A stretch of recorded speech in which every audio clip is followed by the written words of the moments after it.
High-intensity training refers to high effort, low volume, and lower frequency training.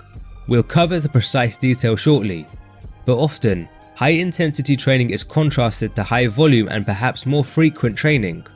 The training style many iconic figures during the golden era of bodybuilding, such as Arnold, are known to have performed and recommended. As Arnold describes in his 80s Encyclopedia of Modern Bodybuilding, he believed, "You need to do at least 5 sets in order to have the volume of training necessary to fully stimulate the available muscle fiber." In this video, we're going deep into high-intensity training to figure out if it's truly the optimal muscle building way, as well as compare it to higher volume and more frequent training regimes. Numerous different variations of high-intensity training exist, and famous bodybuilders such as Mike Mentzer and Dorian Yates were known to train in this style. However, many folks, including Mentzer and Yates, credit Arthur Jones for popularizing high-intensity training in the 1970s. The term high-intensity training appears as early as 1973 in an article by Jones.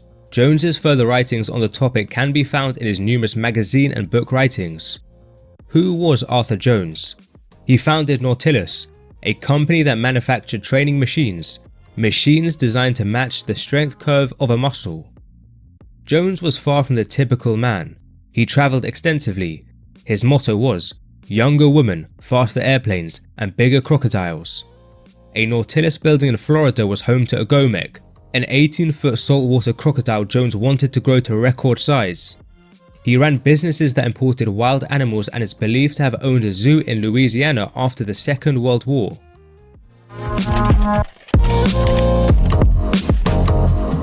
We noted many variations of high-intensity training exist, but 3 common themes are consistent throughout all variations. The first is the emphasis on training to failure and sometimes even beyond. Arthur Jones instructed in his Nautilus Bulletin books, "A set is properly finished only when additional movement is utterly impossible. Curl until you can't even begin to bend your arms. Squat until you can't start up from the low position. Press until you cannot move the bar away from your shoulders and chest." Mike Mentzer stated in his book, "Working to this point of failure, when another rep is impossible despite the greatest effort, ensures you pass through the break-over point, a point in the set below which growth cannot be stimulated and above which growth will be stimulated." The second common theme is performing a low number of sets per exercise, typically only 1 set. In another Arthur Jones's book, he says, "How many sets of the exercise? 1. Additional sets usually serve no purpose and may produce a state of overtraining with some subjects." A quote by Dorian Yates reads, "1 set at extreme intensity does the muscle building job." The third main common theme is the low frequency of training. Arthur Jones initially advocated for 3 full-body weekly workouts, but later amended to training each muscle group only once or at most twice per week. He states, "How many weekly workouts? Not more than 2, and some people will produce better results from only 1 weekly workout. More is not always better, and in the case of exercise is usually worse." Mike Mentzer echoed this, recommending 96 to 120 hours of rest between training sessions. In fact, Mentzer also states in his book he had a number of personal clients who trained once every 10 to 14 days. All 3 themes are closely connected. High-intensity advocates suggest when training with true maximal effort, as you do when training to failure, you can only perform so much volume, hence the 1 set recommendations, and only so frequently too, hence the low frequency recommendations. As Arthur Jones describes, the secret, if there is one, is high intensity, and when you actually train with high intensity, you don't need a lot of volume. Likewise, Mike Mentzer states, if you're skeptical of heavy duty's low volume, your subconscious child is telling you that more is better. In some cases, that's true. More money is better than less, but you can't take that principle and blindly apply it to exercise and expect to get anything out of it. Heavy duty was the name of Mike Mentzer's high intensity training style. Now we have a good understanding of what high intensity training is. Is this method of training truly superior for muscle hypertrophy and strength? A few stories exist of individuals allegedly gaining an incredible amount of muscle mass with high-intensity training in a short time, with the Colorado experiment being the most fascinating. 63 pounds of muscle in 28 days through high-intensity training. Allegedly, the infamous Colorado experiment found this. The experiment took place in 1973 at the Colorado State University under the supervision of Dr. Elliot Plez. In this experiment, Casey Viator, a successful bodybuilder, who was actually the youngest ever AAU Mr. America winner at the age of 19, trained high-intensity style for 28 days, while Arthur Jones himself trained for 22 days. The program is believed to look like this, at least something along these lines. One set was performed to failure in the prescribed rep ranges, and all exercises were performed with no rest between them. All exercises were performed on Nautilus machines too. The findings were published in the September Iron Man magazine in 1973. Viator gained 63.21 pounds of muscle, and Arthur 15.44 pounds of muscle. Incredible results, but are they too good to be true? Likely, I'd argue yes. In the 4 months before this experiment, Casey Viator was believed to not have trained at all, as he was recovering from a serious accident at work. Similarly, Jones was believed to not trained in the 4 months preceding the Colorado experiment, yet he had training experience in the past and at one point was believed to have been a muscular 205 pounds. As a result, muscle memory, the phenomenon where your body can quickly rebuild lost muscle, is certainly confounding this experiment. Aside from this, Casey at least was clearly a gifted individual for putting on mass, so genetics are a consideration, something Arthur Jones did make clear. I think the use of anabolics cannot be ruled out either. Now, Arthur Jones was opposed to anabolics, something he expressed many times in his writings. In a report on the Colorado experiment, Jones is reported to have said, "The use of so-called growth drugs is neither necessary nor desirable." Moreover, in a T-Nation article by Ellington Darden, someone who worked with Arthur Jones, it's reported Jones hired someone to shadow Casey to ensure no anabolics were used. Despite all this, I still think it's impossible to rule out the possibility of anabolics. Even if Casey did not use during the 28 days, prior use can presumably still influence things. Aside from the Colorado experiment, Ellington Darden also put forth other accounts of individuals gaining abnormal amounts of muscle mass with high-intensity training in a T-Nation article.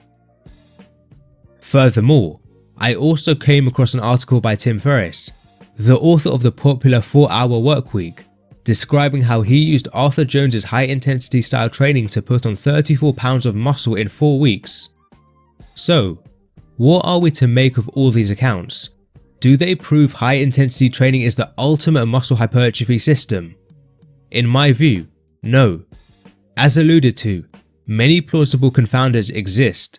The anecdotal data are also difficult to verify, and none of these experiments compare how high-intensity training differs from other training methods. Something that does compare how different training methods compare is experimental research. With each of the 3 themes of high-intensity training, we can examine what the experimental research says about them. In my opinion, this is a much better way to evaluate the efficacy of high-intensity training.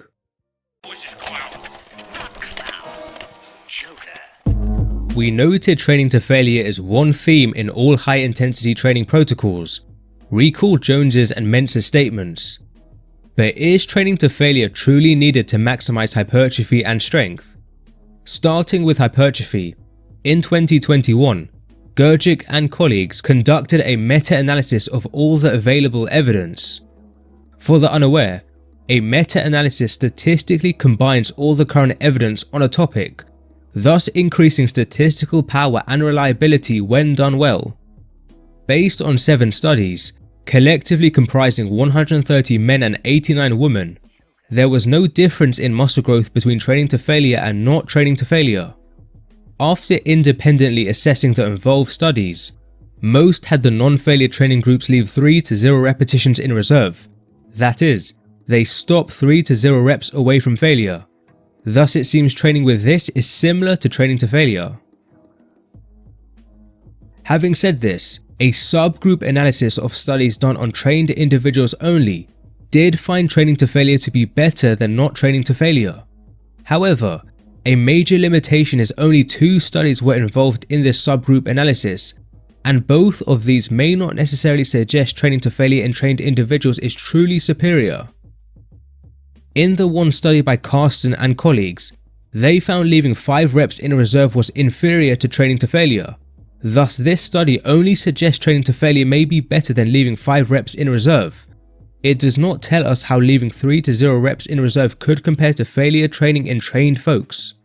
The other study included in the subgroup analysis was by Pereira, Blanco and colleagues, and it found failure training was better for overall hypertrophy versus non-failure training. However, this was a velocity-based study. They had subjects terminate their sets once their lifting velocity decreased by a certain percentage, so it's difficult to know what reps in reserve the non-failure training group used. But based on some data provided, it seems the non-failure group may have been training with 5 or more reps in reserve. For example, this group seemed to perform only around 5 reps with a 70% or 1 rep max load, fairly far from failure. Thus, again, this study does not inform us of how leaving 3 to 0 reps in reserve may compare to failure training. Fortunately, since this analysis by Gurgic and colleagues in 2021, a study by Santiagnello and colleagues has emerged.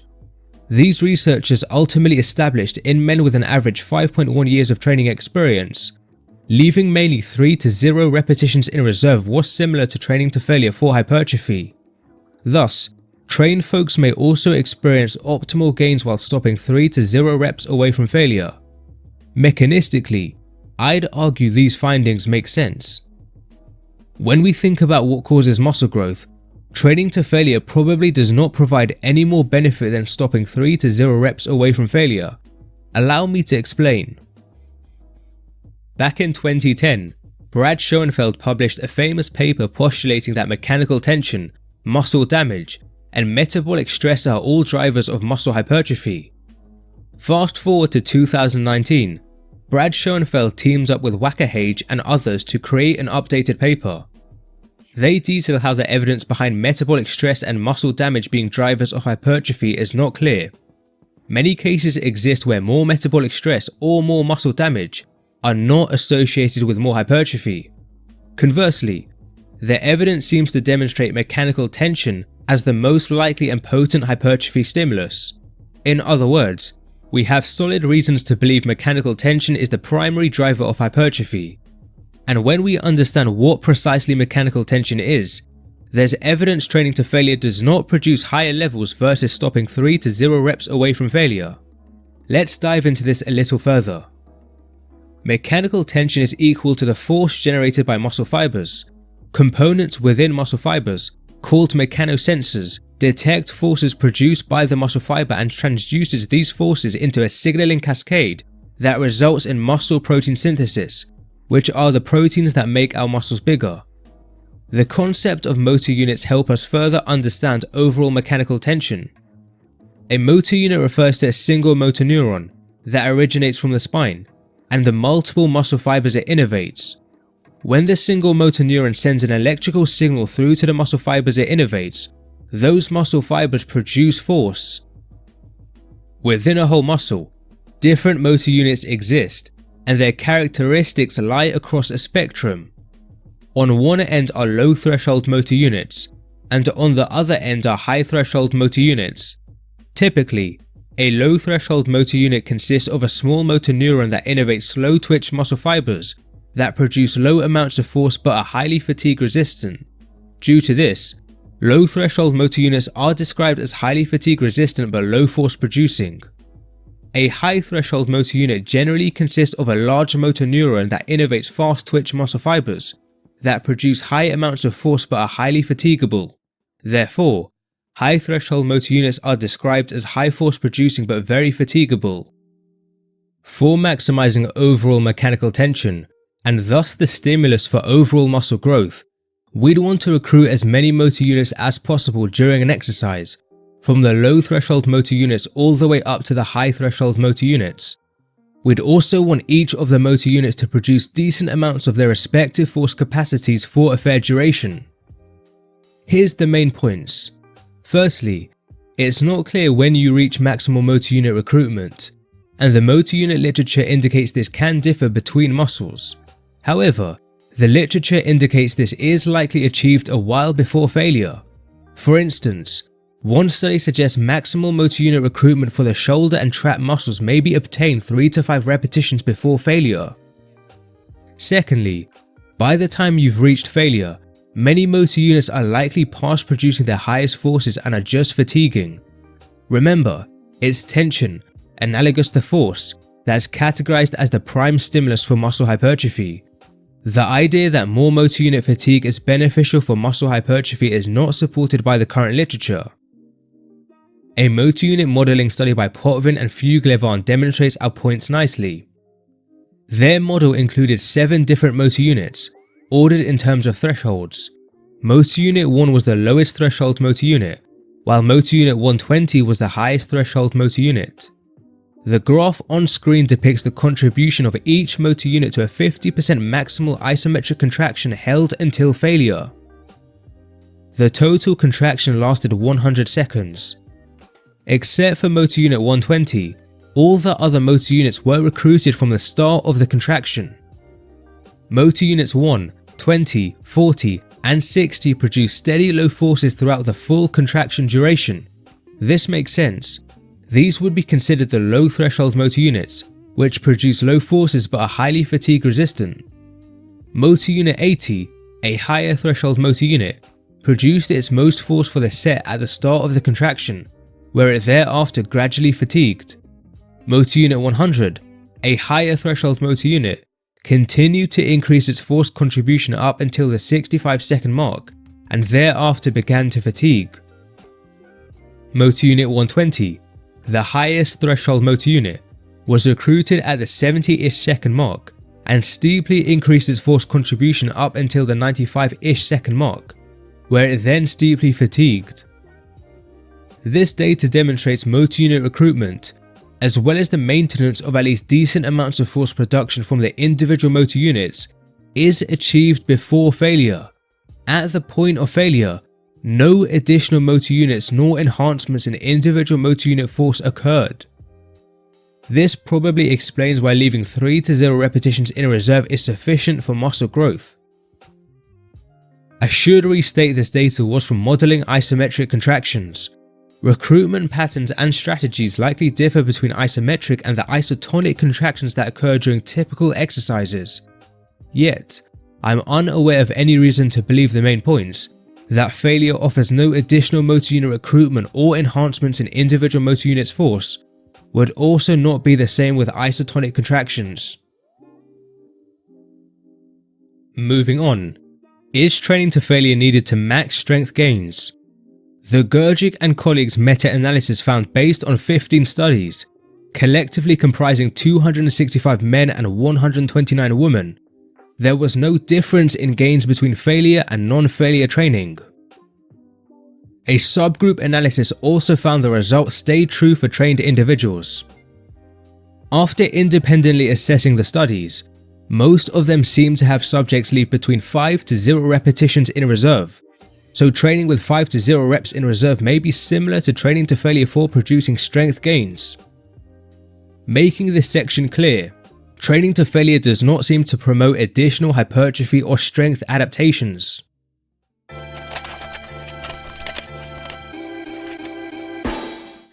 Recall that high-intensity folks advocate low volumes, typically only 1 set per exercise. Does the literature support this recommendation? In 2017, a meta-analysis by Schoenfeld and colleagues combined the results of 15 studies comparing low to high volume training. Of the 15 studies, 14 had the low volumes groups trained with 1 set per exercise, while the high volume groups trained with 3 sets per exercise. It was found high volume was better than low volume for increasing muscle mass. Since 2017, 3 additional studies published also indicate performing 3 sets per exercise produces more muscle growth than performing 1 set. Why is this? It seems the higher volume attained with 3 sets ultimately stimulates the anabolic pathways within muscle fibers more. Demonstrating this, a 2010 study by Bird and colleagues compared fed-state myofibrillar protein synthesis after training with either 3 or 1 set of reps to failure on the leg extension with a 70% 1 rep max load. Performing 3 sets resulted not only in a greater fed-state myofibrillar protein synthesis amplitude, but also a longer duration versus performing the 1 set. What about strength adaptations? How do low and high volumes compare for this? For this, we have a 2017 meta-analysis by Ralston and colleagues. They combined 9 studies comparing low versus high volumes for strength. 7 of the 9 studies had the low volume groups train with only 1 set per exercise, and the high volume groups trained with 3 sets per exercise. It was found strength gains were greater with the high volumes, indicating that 3 sets per exercise produced greater strength than 1 set. So overall, the current literature indicates that 1 set per exercise does not maximize size or strength gains.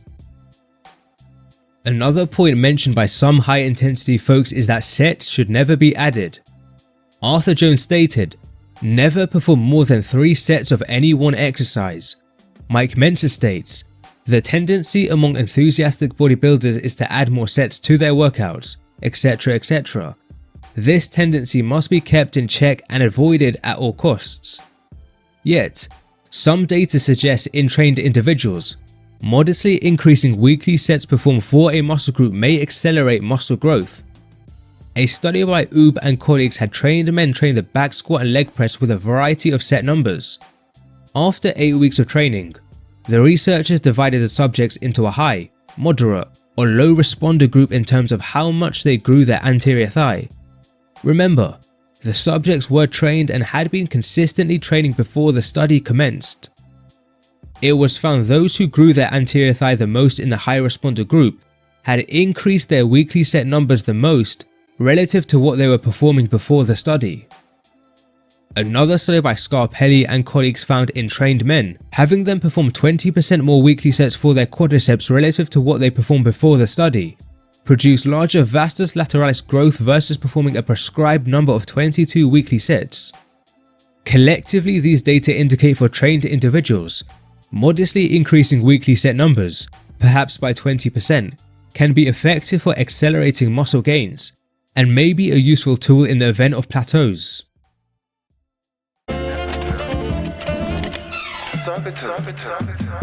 The final main common theme of high-intensity regimes is lower frequency training. We noted Jones's ultimately recommended training each muscle group no more than twice per week, with perhaps better results from only one. Mike Mentzer recommended 96 to 120 hours of rest between training sessions. In fact, recall Mentzer also states he had a number of personal clients who trained once every 10 to 14 days. What does the literature say on training frequency? A range of studies has examined when keeping all other weekly training variables equal, including the number of sets performed for a muscle group each week, whether higher or lower frequency training is better. A 2019 meta-analysis by Schoenfeld and colleagues combined 13 studies that did this, and established similar muscle growth between lower and higher training frequencies. Out of the 13 studies included, 11 had subjects trained with a total of 12 weekly sets per muscle group or fewer. So when training with a total of 12 or fewer weekly sets per muscle group, lower and higher training frequencies seem to be similarly effective. As one illustration of this, Gomez and colleagues recruited 23 trained men with an average bench press 1 rep max of 103 kg and an average squat 1 rep max of 132 kg. A lower frequency group trained their muscle groups at a once per week frequency, while a high frequency group trained their muscle groups at a 5 times per week frequency. Both groups accumulated 10 weekly sets per muscle group. After 8 weeks of training, lean mass gains were similar between both groups. Now, When performing higher training volumes, more than 12 weekly sets, the research is conflicting on whether lower or higher frequency training is better. Some find higher frequency to be better, others lower frequency, and some with no differences. We've more thoroughly examined this in our Ultimate Guide to Training Frequency video. Nonetheless, it's clear to see for hypertrophy, the research fails to demonstrate lower frequency training is superior. Higher frequency training appears perfectly viable.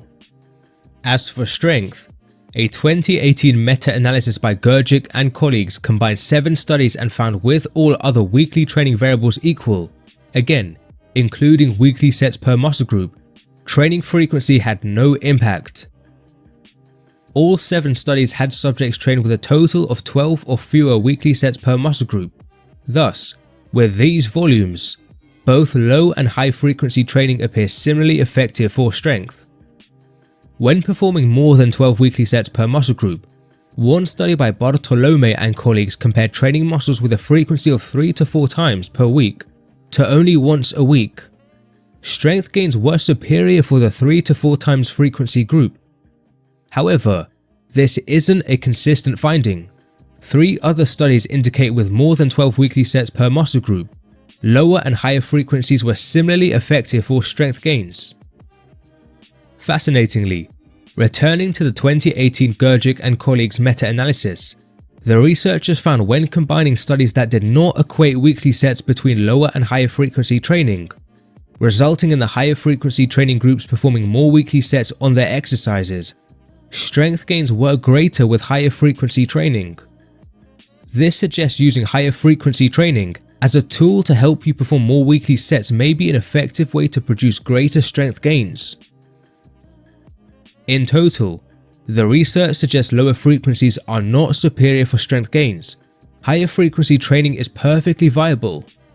In fact, the Gurgic and colleagues meta-analysis suggests higher training frequencies, when used in a way to accumulate more weekly sets, can effectively produce more strength adaptations. Moving forward, I wanted to discuss one point behind why high-intensity folks seemingly advocate lower frequencies. I think they assume that the body's capacity to recover is very limited. I'm not saying the body can handle an infinite amount of training. There's going to be a point above which more training will cause recovery problems.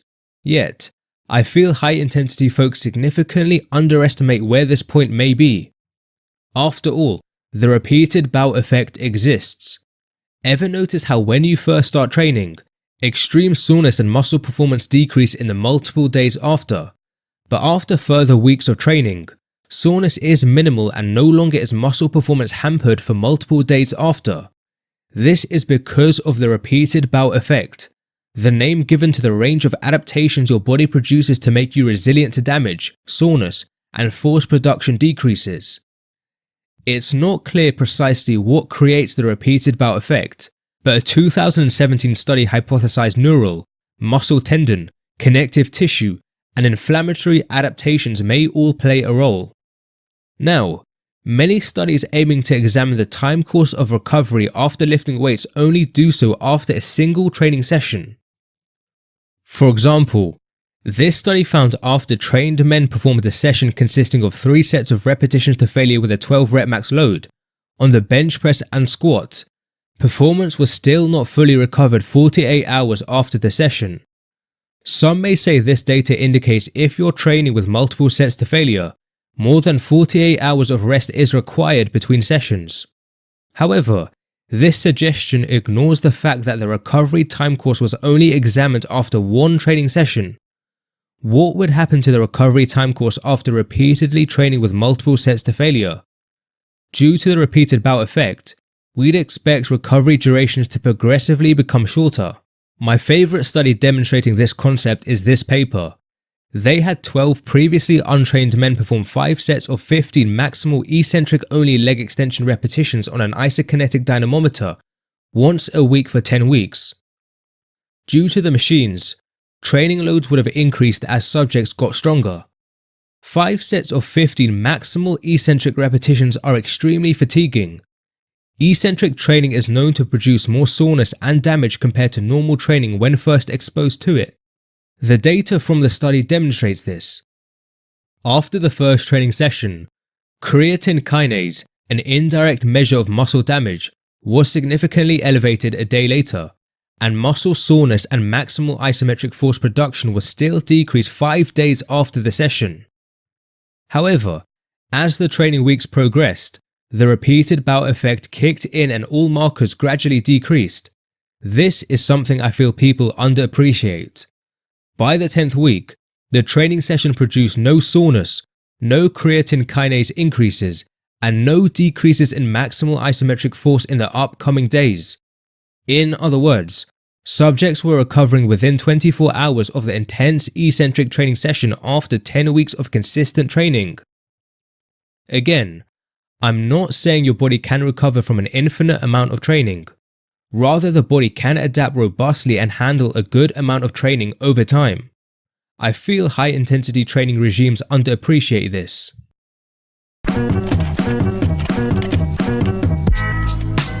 I want to make it clear that by no means was this video aimed to discredit or hate on high-intensity training.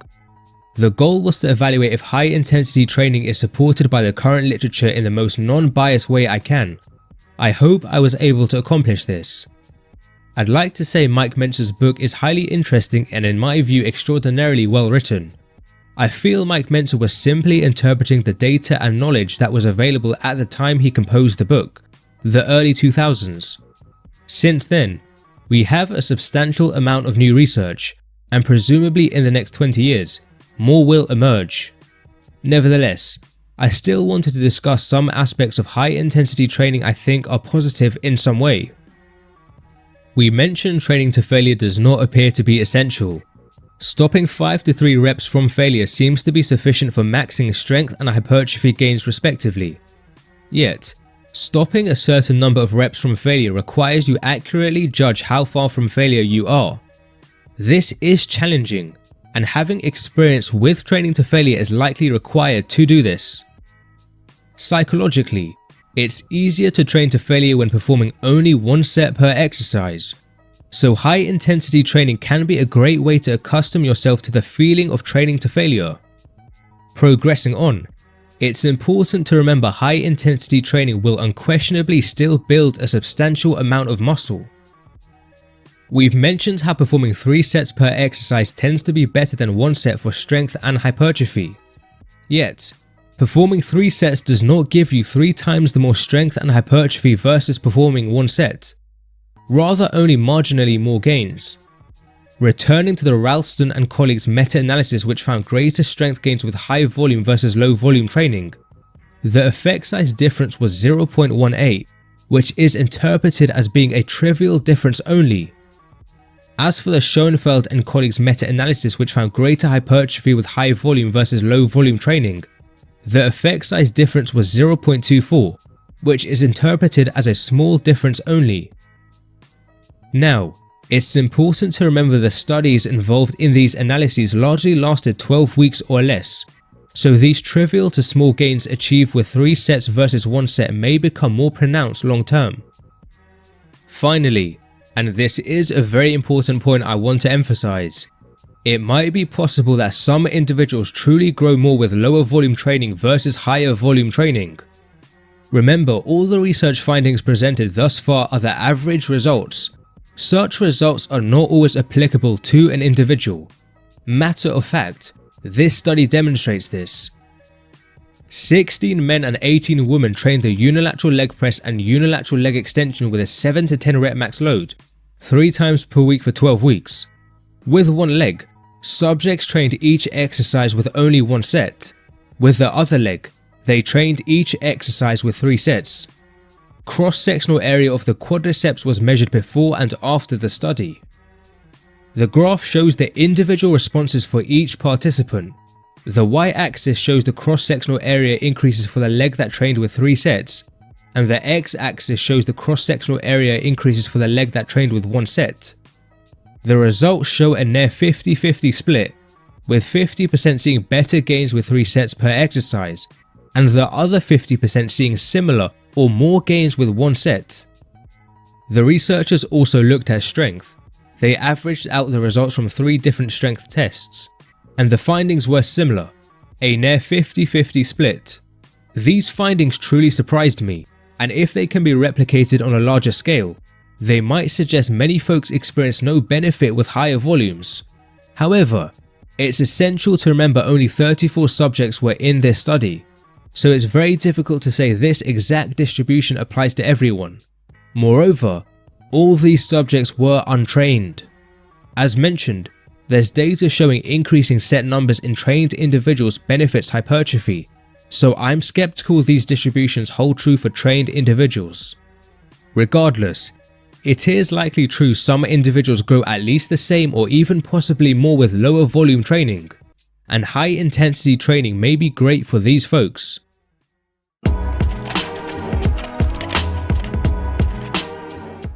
Crystallizing everything. The current literature does not suggest high intensity training is optimal for building muscle or strength.